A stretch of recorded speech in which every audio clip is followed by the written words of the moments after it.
సాయంకాల సమయములో సంధ్యాదీపారాధనలో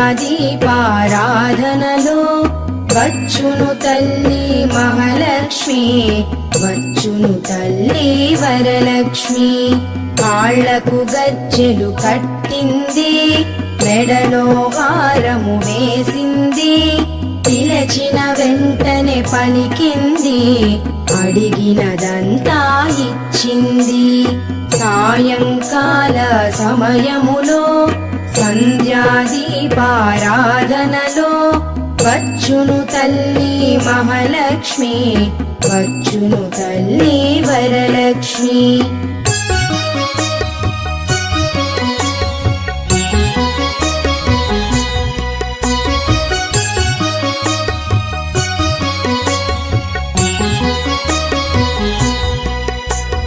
ధనములని